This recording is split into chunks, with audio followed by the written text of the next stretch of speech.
Luckily we're not in public, guys, because I wouldn't want to flash you. So today we're cleaning that up. We're also going to take some wire brushes to this to get all the crud off this engine, all the rust off, and I have some fresh paint to go over this.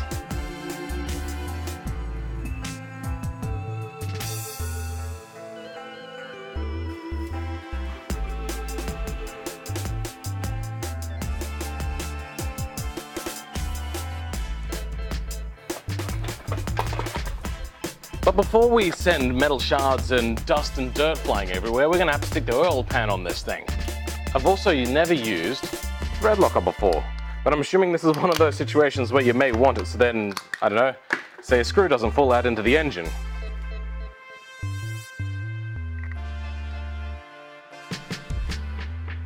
Okay, there we go. God, the oil in this thing is sludge. Yeah, that's gonna have to be washed out.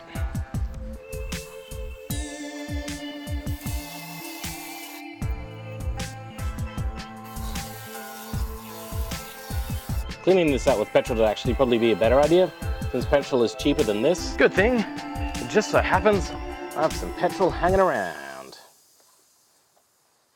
Under pressure. Dum dum da dum da dum dum dum dum da dum da dum dum. You know what I just realized? I was calling it petrol. To a lot of other places in the world. Sorry. To one other place in the world, it's called gasoline. I need this grass around here killed. There you go. Enjoy, grass. Now I'm not afraid that sticking this on will just immediately kill the engine. Wow, you can really see how the baffles work in these things to keep the oil in the right areas. There we go.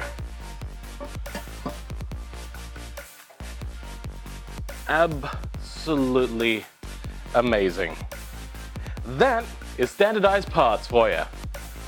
Use frickin' companies frickin' making everything life hard and jack and fresh clean bolts, getting rid of those old rusty ones as well.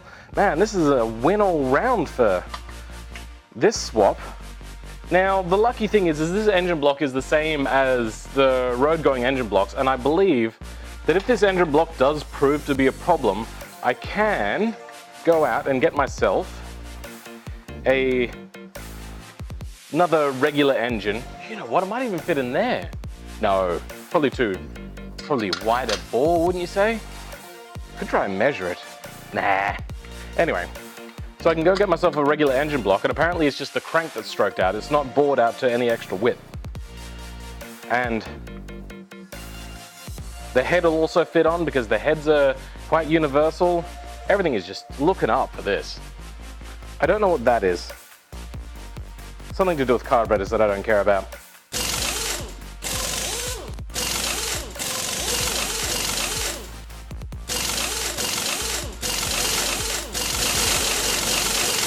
Sweet, and with that, we have a completely attached new oil pan that fits into the new car.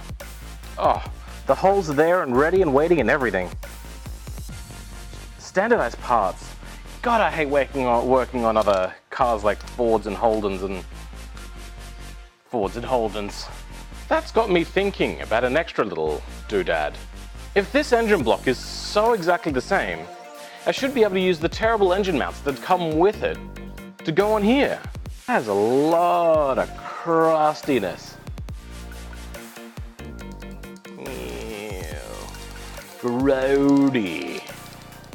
I'm about to do something that I've wanted to do since the dawn of time of me working on engines. Something I've always seen and really thought, oh, that's so cool.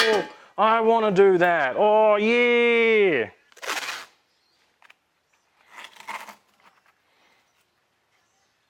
Yeah, this is cool. Though there is one major difference. They probably don't use terrible tape. This tape does not want to stick properly. Oh, that is.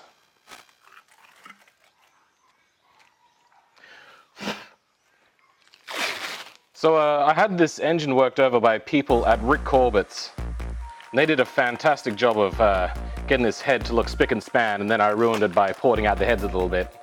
But They were also particularly helpful because when I dropped it off with them, I said, if it's going to cost more, let me know first so I can say no if it's too expensive. And the person I said that to completely agreed, but then went on holiday, and the person that took over the job didn't know this. And what turned out, what was going to be an $800 fixing of ports and stuff, because these were completely corroded away, ended up being a $2,500 dollar job. And I was like, it was part of the thing you were meant to tell me, and I was so like panicking. I was like, I can't afford $2,500. So they did something that nobody else would have done, and they did this for me. They said that they would do it for $1,200, which was within my price range. They were like, oh, really? What can you afford? I was like, I don't know, like $1,200 at most for this particular job. And they're like, okay, yeah, cool, all right, fine. We'll cop this one on the chin. It was our fault. And that was fantastic of them. They didn't have to do that, but they were so nice. And I've sent a bunch of people their way. They are really good guys there, if not bad at communicating. Oh, if you're wondering what this little doodad here is on the side, I'm keeping it. It's actually, it goes into where the oil filter is. So this goes in where the oil filter goes, and it's an oil cooler, and then the filter goes on the outside of it. It's a cheap and easy way that they use to attach an oil filter. Really cool and nifty. Like it. Do we think this tape is going to stick? We don't know.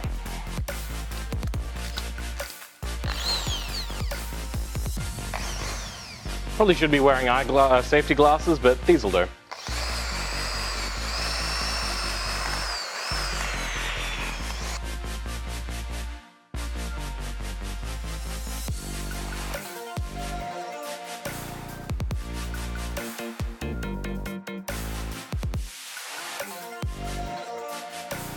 Oh, here it actually says it's a B230 engine block.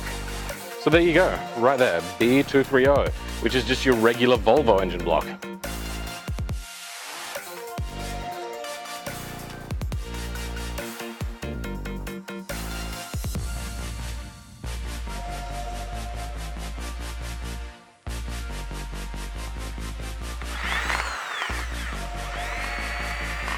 Oh, hooray, it's raining.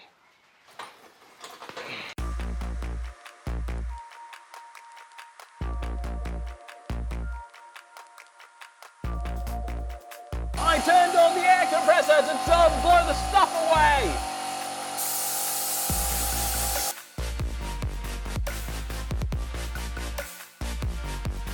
So I'm going to paint this, and usually you need surface prep, but I don't have surface prep. I'm also starting to realize that there's a lot of really good metal under here. It seemed like this engine was a lost cause almost.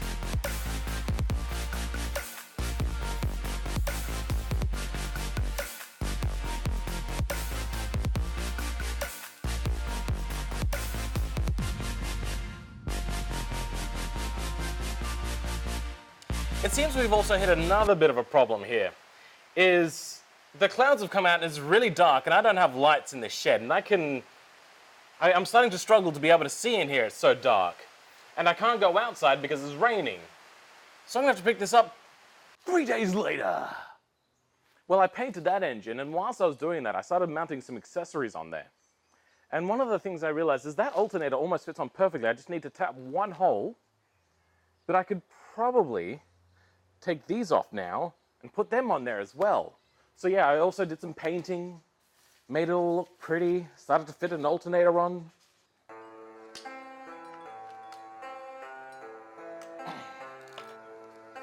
Cut to a year down the line when I've gone, you know what, I'm not going to do it as tight. And then it turns out that the engine falls out of the engine bay.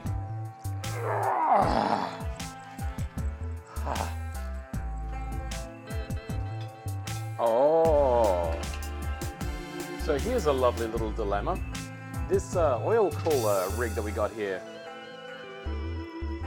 is in the way of this. This is meant to go there. I was originally going to make my own engine mounts. Because I want that cooler to be there, I'm kind of tempted to ditch these. Or at least ditch this one. So do you want to know why I haven't been out here in 3 days? Yeah, it's been raining almost non-stop the entire last couple of days. It's just, This one bolt is nearly 13 mil. If only I had a spanner that like was 13 mil, except, you know, just a little bit smaller.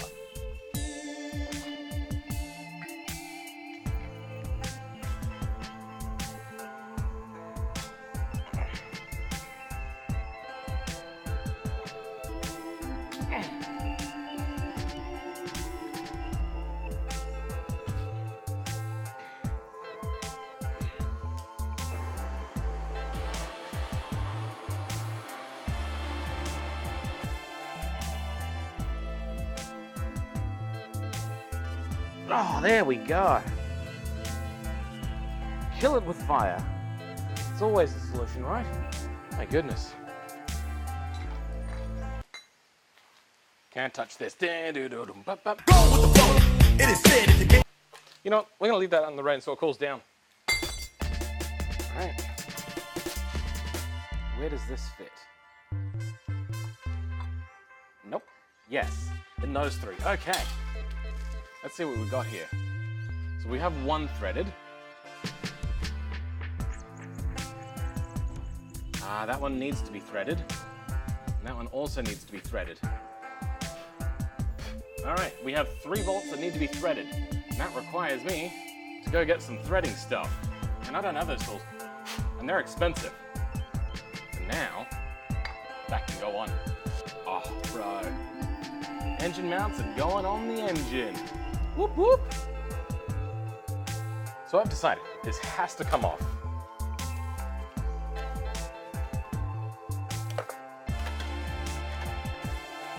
Oh, it's got a locking nut in there. Much bigger than anything I have. I don't have anything close to that size. That sucks. Well, that's about it for today, I suppose. There's not really much I can do for this video. I have to go get some thread tappers. And I have to go borrow a big-ass thing off my dad. You know what, I might be able to actually just rotate this around and then have the exhaust go around it. But I think that's a thing that's gonna have to come much, much later. But for now, we just need to get these extra tools.